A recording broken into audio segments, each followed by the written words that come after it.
some kind in our outdoor career. So maybe you started off car camping and you went to backcountry camping. Or maybe you started out canoeing with a group and have made the transition to solo canoeing. Perhaps the most important, and some of you will be able to relate to this, some of you will eventually see the light and you will transition from being a Maple Leaf fan to being a Habs fan. Yes!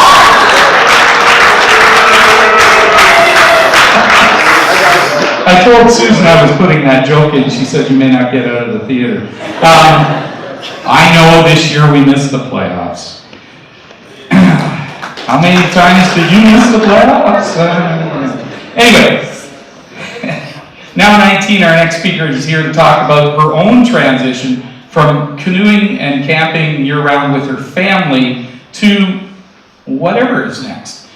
Please welcome Hailey Sonntag.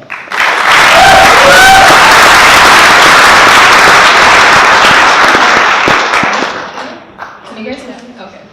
So hi guys, I'm Hailey.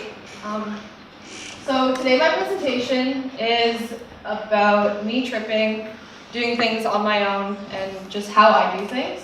So I've named it Testing the Waters, Tripping as a 19-year-old. So the trip I do talk about in this presentation, I'm kind of shadowing my parents with my younger sister. So we're still camping with them and everything, but we're doing our own gear, we're doing our own food. We pretty much plan by ourselves, so that's what I'll be going over in this. So to start, we decided we were doing a 10-day canoe trip through Killarney Provincial Park. Killarney is one of our favorites. We go there like a lot, so this year we were promised an easier trip. So we did a few lakes that we really love and then a few new ones. So the planning process, as soon as I knew I was going to do this trip, automatically I thought of the route, the number of people I'll be planning for. So in this case, it was just me and my younger sister. And then the food, the gear, the clothing, and the costs. Okay, so the route, where are you going? So this determines like literally everything. So how many portages you're doing, the difficulty and the length of the portages. I don't like portaging at all, but like in Killarney, all the portages are unfortunately like most likely long, so you can't really do anything about that. The length of your trip, most of our trips, I think the shortest backcountry trip we've done was maybe 8 days, and that was a short one for us. Usually it's upwards of 10 days. And how much paddling you're doing, so big bodies of water, if there's smaller bodies of water, again, you're gonna know like if it's big waves, big lake, that kind of thing. So that affects a lot. Do you want the remote? I'm just gonna click on it and mess it up. Okay, so how many people you're planning for? Again, like I said before, I was planning for me and my sister. When I say I didn't really let her help at all because I thought she was going to mess stuff up. So I took the reins and I totally complained about it a lot, but then I brought it on myself, so I had to deal with it.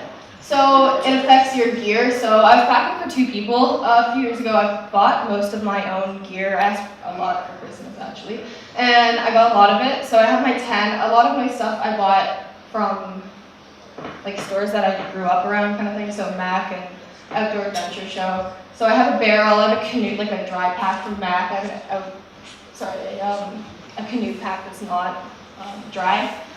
And then we have our camera case, because like that's everything to me. So we have our food also. All of the food we planned in like a paper menu. And it's easy. Again, I did it all by myself because I didn't trust my sister to do anything. And then the cost was nice. So we split it between the 2 of us. We both work, so that was a big plus.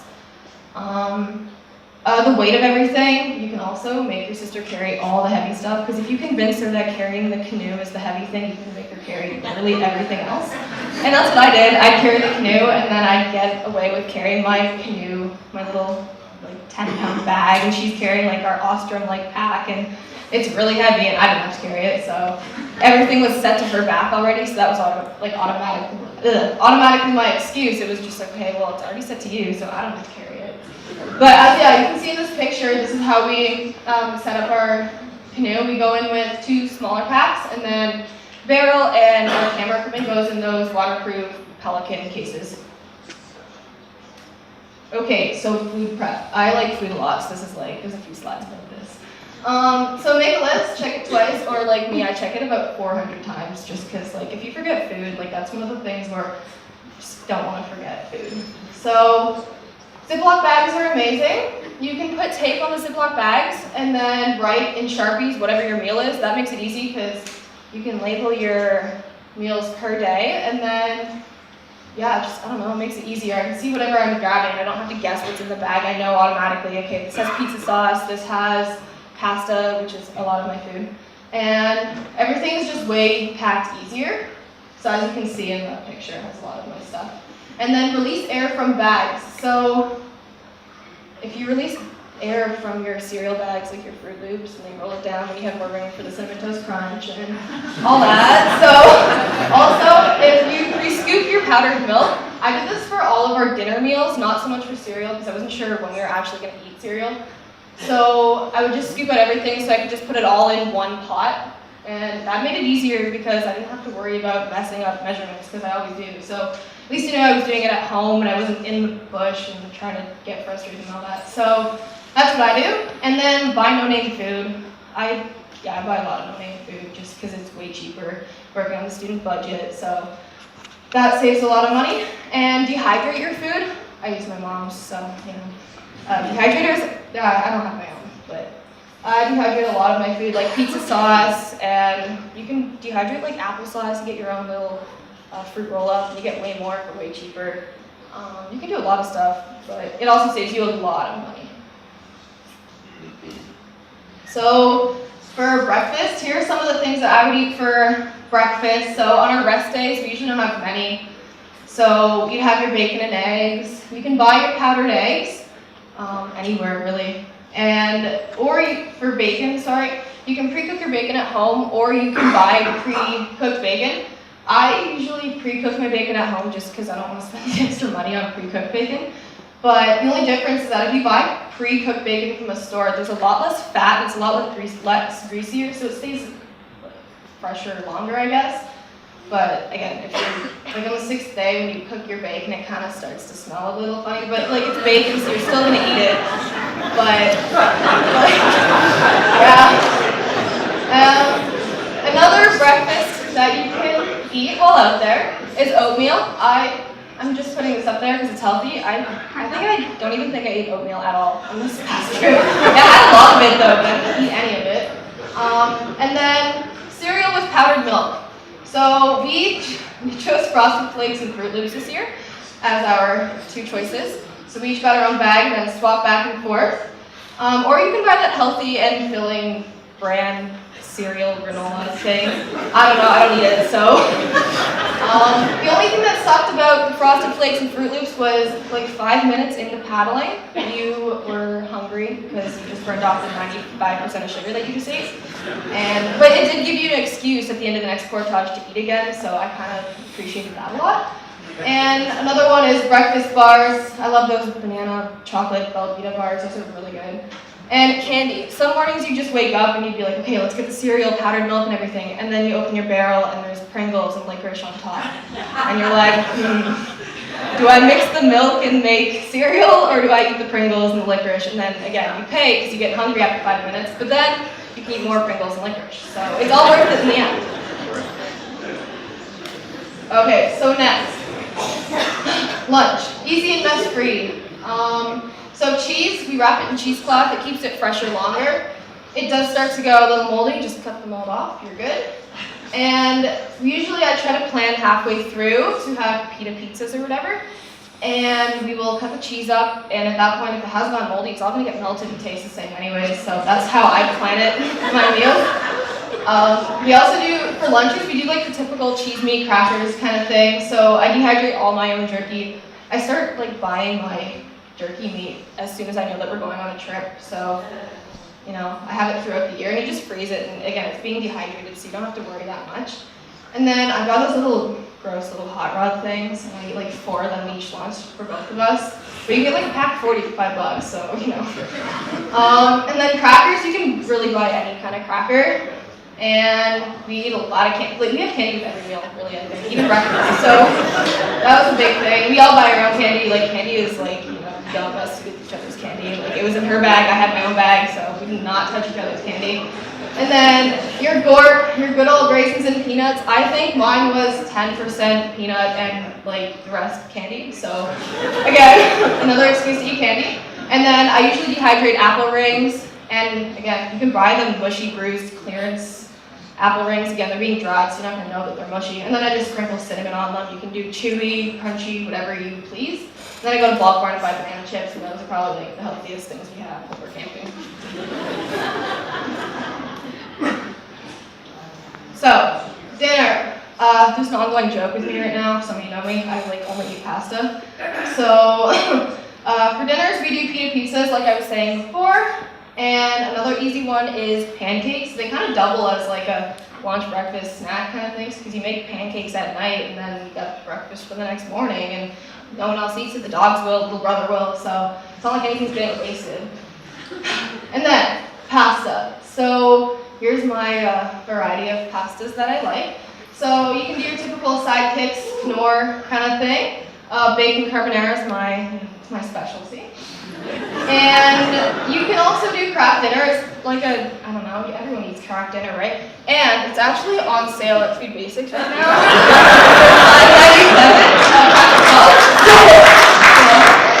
I'm going to pick up mine tomorrow.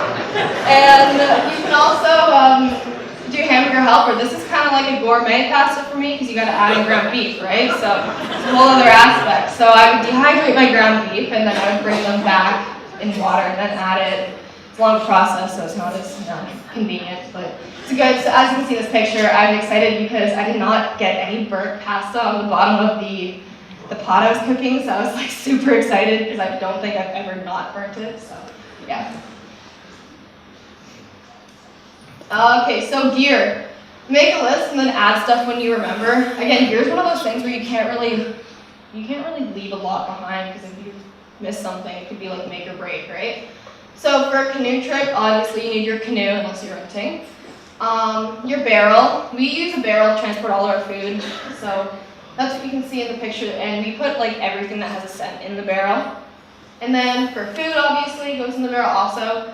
Clothing and footwear goes in our orange pack that you see, and we put everything that we don't want to get wet in the dry sack, just because we don't want it to get wet, right? So we also put our tent in our dry sack and our sleeping bags, and everything compacts like really small, and it's actually pretty light. So this is our gear, and then we have our canoe pack, paddle life jacket, and camera equipment again is like key for me because I do everything with my camera. So clothing. Do you really need that sundress if you have a towel? So towels double as a sundress. You just wipe off and you just wrap it around you. And then look, you just save weight with not bringing in that sundress. So first off, you're probably not going to wear everything that you pack. So think minimal, and less clothes is less weight. I'm one to talk. I bring like 8 shirts and don't even wear like anything. So I bring too much, so I'm putting this up here, but I don't follow it. And then your long sleeve camp shirt. I have like this quick dry bug shirt thing, I don't even know.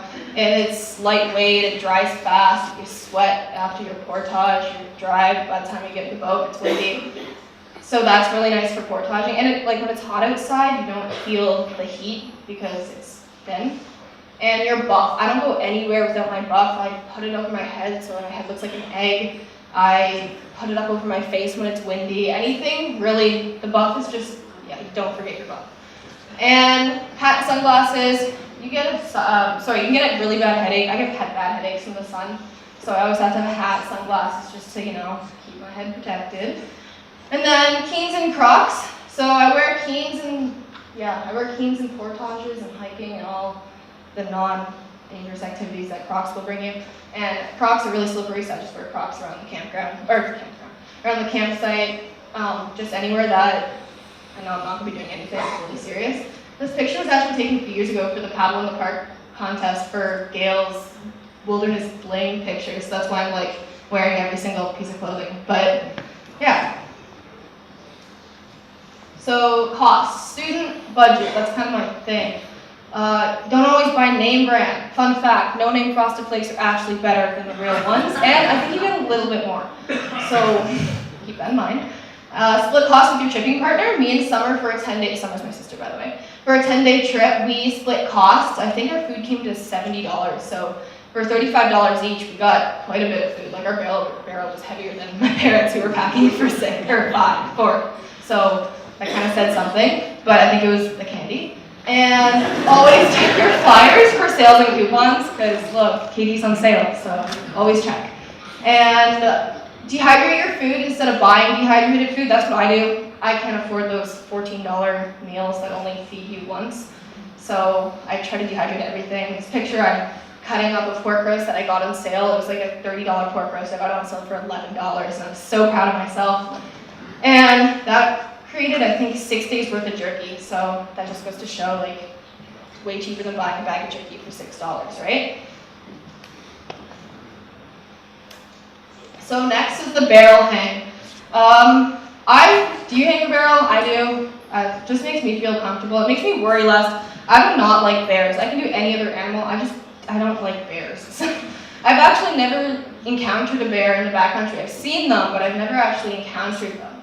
So animals have to work a bit harder to get to your barrel, and animals that can't climb can't get to it. Then again, like a lot of animals climb, so kind of defeats the purpose. But I've seen that video of the bear scaling the barrel line and then gets it eventually. But I just feel like that was a really long process for him to get to the barrel. So, you know, it just makes me feel better. It gets it off the ground, and it's an alternative to stacking it in the bush and just like leaving it. Like you could wake up and your food's just gone.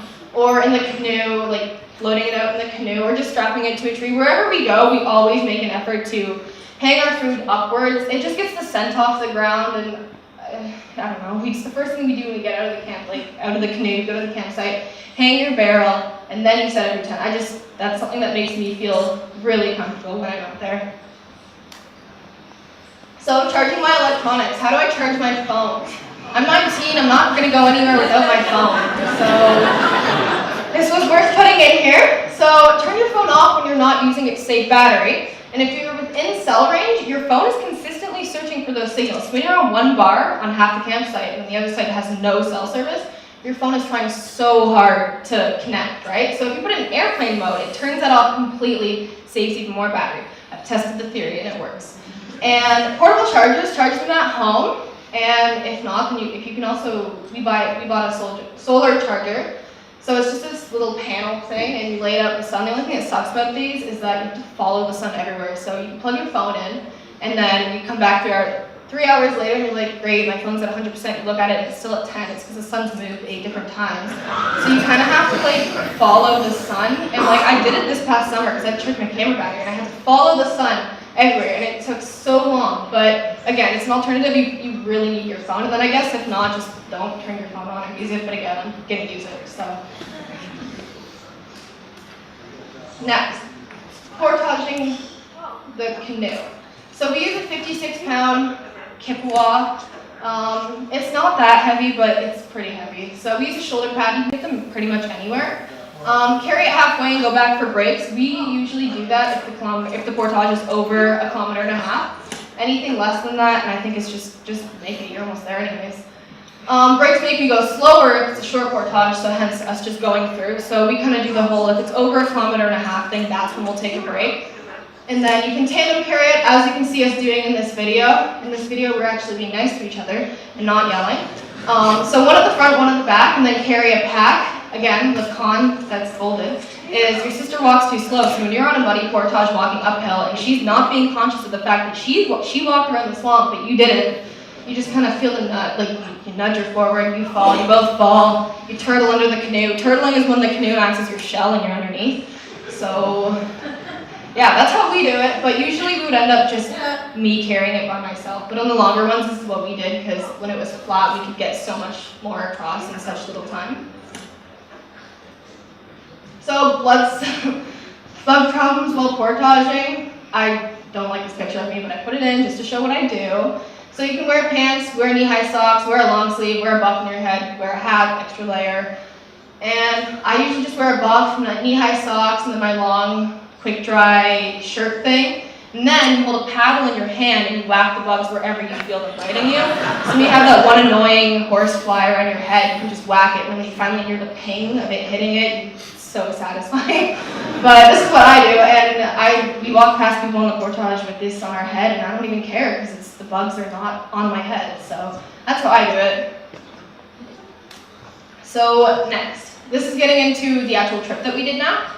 So it was a 10-day canoe trip through Killarney. So the route, day 1, Killarney, day 2 and 3, OSA Lake, day 4 and 5, Norway, day 6 and 7 was Sandy Lake, day 8 was Kakakis, and day 9 and 10 was Killarney Lake. This was a nice and easy trip. As the previous year, we did a 12-day canoe trip through all over Killarney, and it was crazy. We woke up every single day, 2 rest days, up at 7 a.m. on the water by 8, paddling at least 4 portages a day, and long Killarney portages. So that sucked, but the rewards at the end of the day were nice. We were at a campsite, but this was a nice and easy loop for us. So the first lake that you'll see, I'm going to be showing a few videos. So the first lake that you'll see in the video will be OSA Lake, and that's just leaving the car and everything. So who doesn't love blue water? For those of you that don't know Killarney, there's a lot of blue water. I love the blue water. I don't like going in lakes that are brown now, so it's an easy portage in or a lift over into OSA Lake. You get a very nice view of the La Cloche Silhouette mountain range, and it's awesome swimming. Bring goggles. We're in the water half the day, just snorkeling and looking around.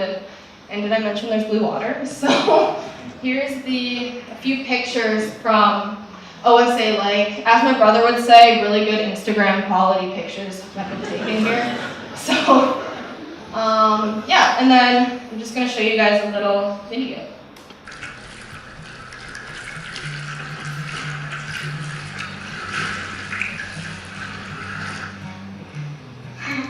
So we're just loading the car up now so that we can get the canoe on.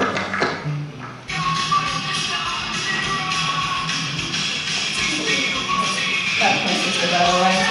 So we just finished loading the canoes. Now we're just waiting for everyone to get on the water, and then we're gonna boot it to the Freeland portage.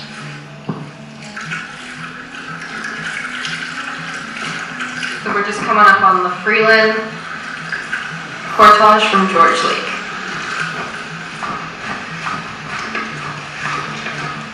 So we're just on Killarney Lake, and in front of us is the crack, and we're currently looking for a campsite, and so far we're unsuccessful.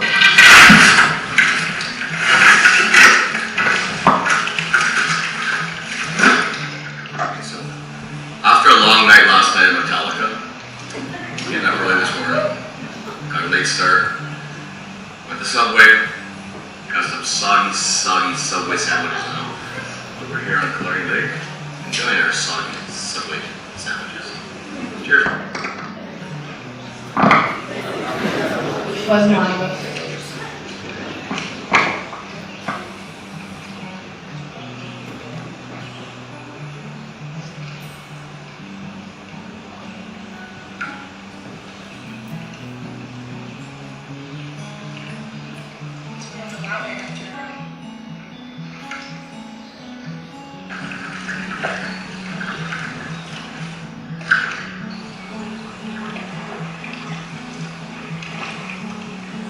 We're coming over on the leftover, which would lead to another little thing, lake to OSA.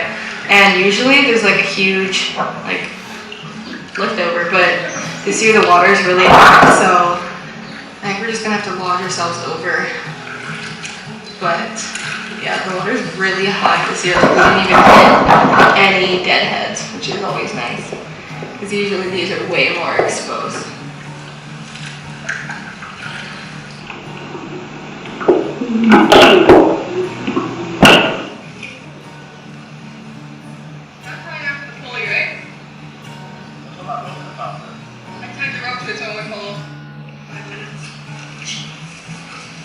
You're eating that.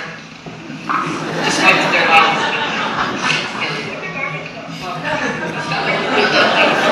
So I just cut the cheese for our fajitas. And then waiting for the rice to cook. We're having hash browns, bacon, and eggs for breakfast.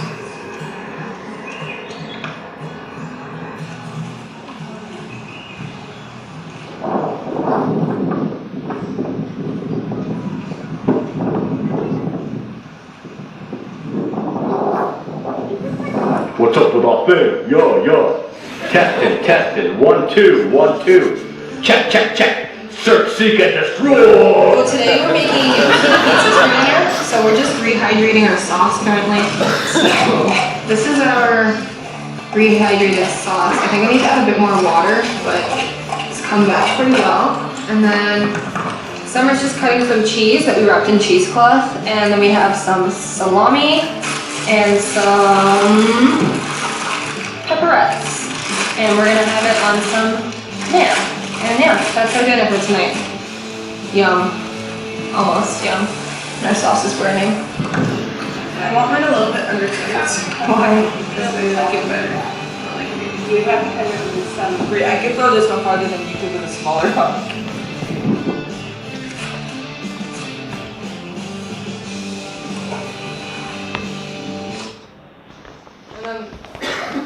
That's the end of the first video. So in this next video, you'll see us leaving this lake, going to Norway Lake, some really muddy portage.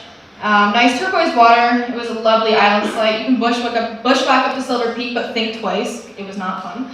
And an amazing view of Silver Peak from your campsite. Awesome swimming, and it was very quiet.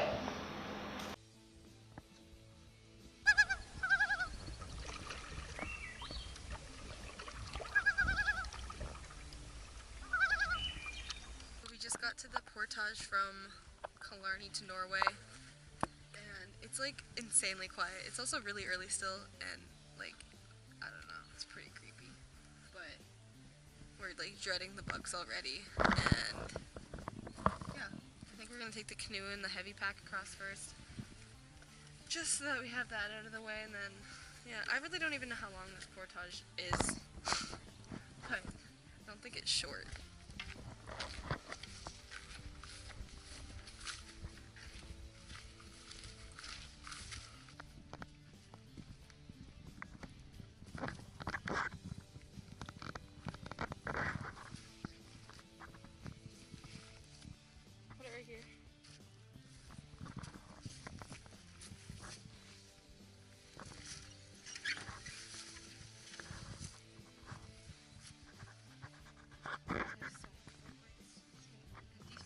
So this is the end of the Norway portage.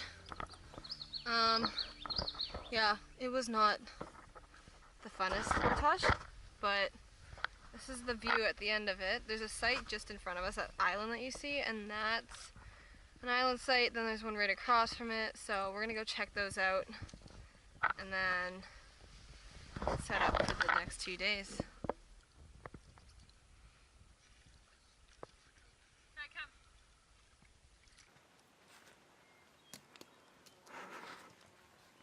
Stop! Stop! What do you have from here sometimes? Don't hit that camera. Making cheesecake and craft dinner. It's gonna be really good. What are you doing?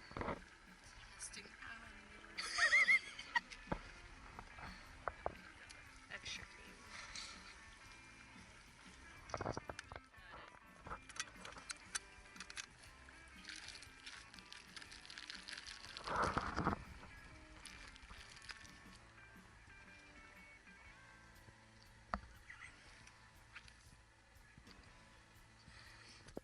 Gotta stay silvery.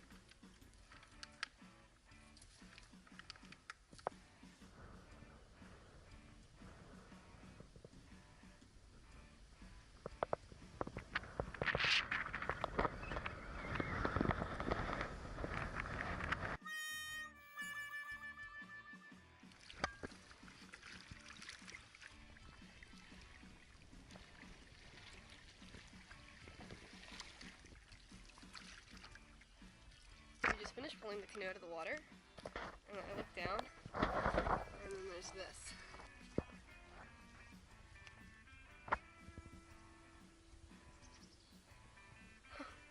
How are you? I think it's called Partridge Lake.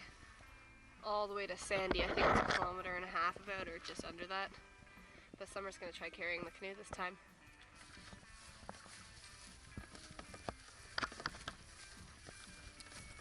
So we just finished the portage from Partridge to Sandy Lake.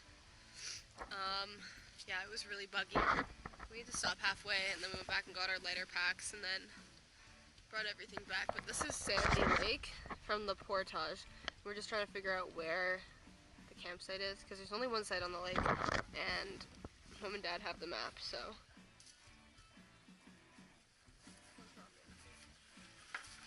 And stop. Thinking all the way down. All the way down. Ew. Oh my god. Watch my seat. Okay, okay. I just want my shoe off. That's disgusting.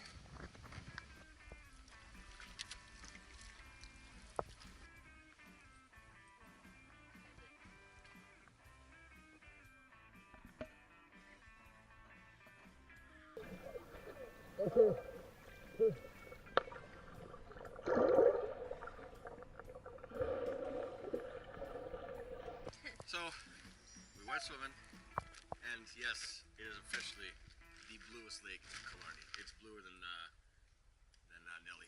It's like, wow, like Caribbean blue, minus the sharks.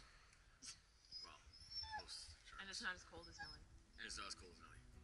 It's nice, really, really nice. Work the bushwhacking up here to get to it. So we're just leaving our site from Sandy, and we're going back to the portage that we took in from Sandy yesterday, which I'm not looking forward to. Summer says I look like a weirdo, but it keeps the bugs out. She looks like that. She says if we see anyone on the portage, she's pulling her buff down. But I think we're going to attempt to carry our packs and then tandem the canoe. But I don't know how well that's going to work. She thinks that it's going to work really well, but whatever. So this is my view right now, because currently under the canoe, we both are. We found it easier to just tandem carry and take 2 packs. That way when we go back, all we have is like camera equipment and a barrel. That way someone takes the barrel and then someone takes all the stuff in your hands. But yeah, this is really working. Besides the fact that we can't really see in front of us, but we made it. So I think this is how we're gonna carry for the rest of the trip. We just finished, well, we're finishing the little portage from, I think this is called Partridge or something. And then we're just heading to Norway, and then literally paddling for like 200 meters to Kakakis portage, which I'm not looking forward to either. Literally, right here. And the portage is like right over there, so we're gonna get going.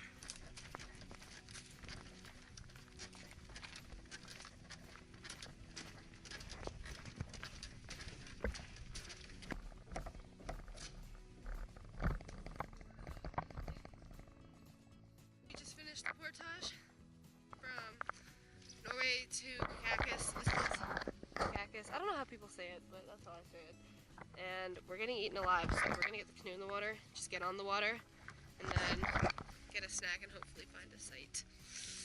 So yeah. Found people's chairs that they left behind. So Summer's currently taking advantage of a full camp chair that they must have portaged in.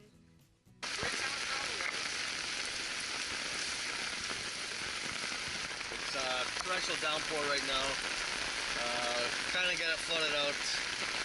But yeah, we're still having lots of fun. Right, guys? Yeah? No? Maybe so? I'm having fun anyway. How's that?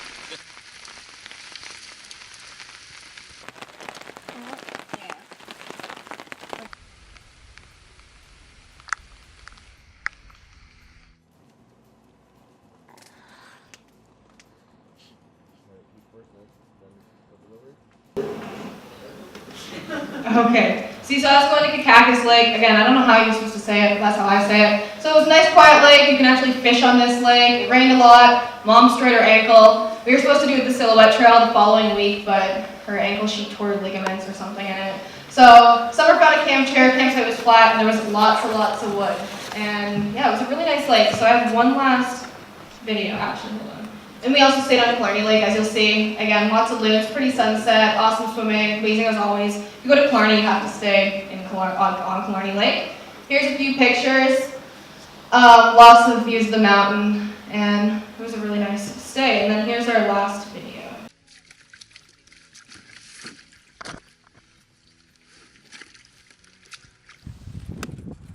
Oh, yeah! Look at that. Look at what?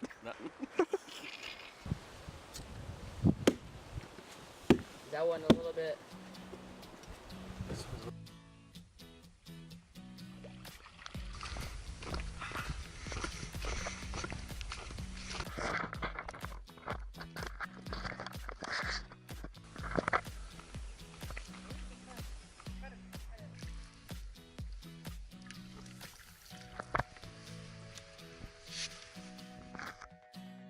Just finished the Killarney to Freeland portage, so we're just at Freeland now loading our boat, getting ready to head out. And yeah, it's really starting to get hot though, so I think we're gonna take a swim before we leave.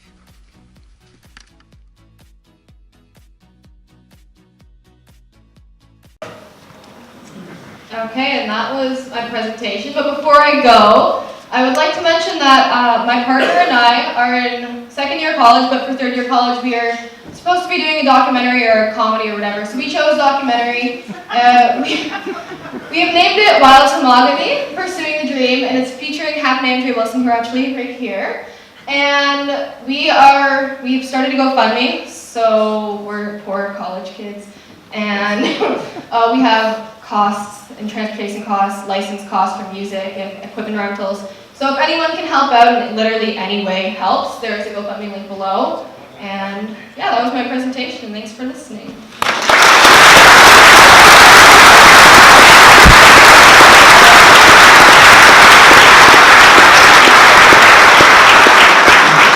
Thanks very much, Hailey, and I assume most of you actually know what a GoFundMe is, so somebody can explain it to me at some point. We have reached the end of the first half of our symposium. A couple of quick announcements around eating. So if you brought